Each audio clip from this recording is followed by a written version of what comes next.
So here's how my setup looks like. The lighting isn't the best. I have a window on my left side and I have some lights up top, and when I turn it on, here's what it looks like. The background's pretty boring. The light is good, but everything can be better. So I'm doing a full makeover. I got several things from Amaran, and that's going to be the budget friendly of aperture. And here's the 4 things I have. I'm gonna have the Amaran 60DS as my main light. And to soften the light, I got the Light Dome Mini SE. And to add more color to the setup, I got 2 T2C tube lights. So first up is the Amaran 60DS. Now, I'm not gonna go over the specs just because I don't know much about this. This is my first time getting a setup, but what I do know is that it comes in this nice little box. It's made out of some sort of styrofoam, so you can take it traveling, and everything comes neatly packed up.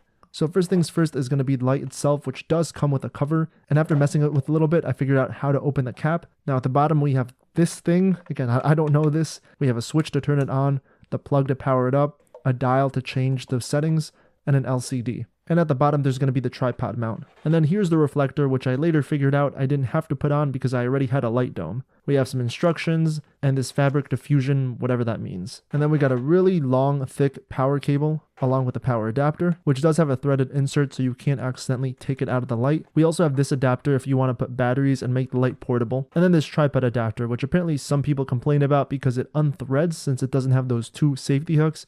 Either way, I'm not going to be using this. I'll use the one that's at the bottom right over here, considering I don't have a proper light stand. Next up is the Light Dome Mini SE, which comes in this nice traveling case. And I didn't know it was going to be this big. But after getting it open, there are these 2 other sheets. And when it came to fully opening the dome up, it was pretty easy. All I had to do was push against each of these rods or pull against it, which was actually easier. And this thing was a lot bigger than I expected, and I kind of got some bad camera angles, but I'll make up for it later. Now, I didn't know what this sheet did, so I just ignored it, and then I used a bigger sheet to Velcro it onto the top. Now it's finally time for my favorite part, which is going to be the tube lights. I was real excited for these, especially because I got 2. Now, these 2 were pretty expensive, but they were a lot cheaper than if I bought the 4-foot version, so I wanted to save some money, so that's why I got these smaller ones. So it comes in this nice travel pouch and everything's neatly organized. Right here we have the tube light itself, and there's going to be some simple controls and also some adapters if you want to attach a tripod to it. And in the upper left pocket we're going to have the battery, which is pretty heavy. Then we have the power adapter and the power cable. And there's also this metal piece, which I still don't know what it's for. And so after setting everything up, we're able to change this to this. Now I don't know why, but for some reason this tube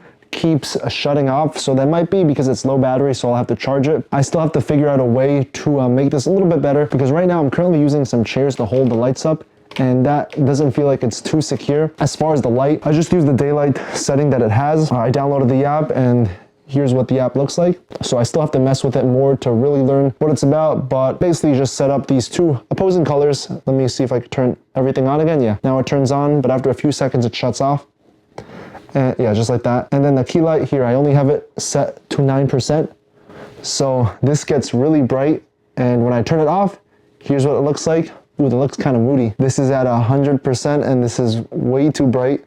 So I'd never use this. The good thing is that there's quick buttons. So if you want to switch from 100% to 50, you just press the button. Now it's 50.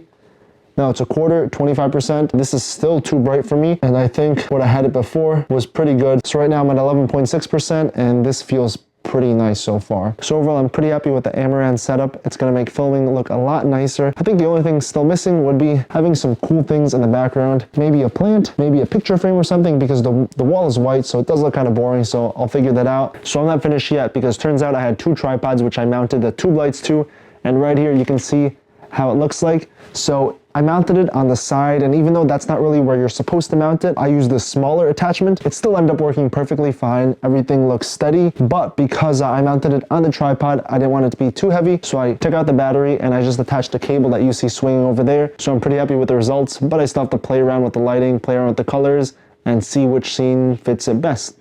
But again, once again, yeah, that's a quick look at the Amaran light fixtures.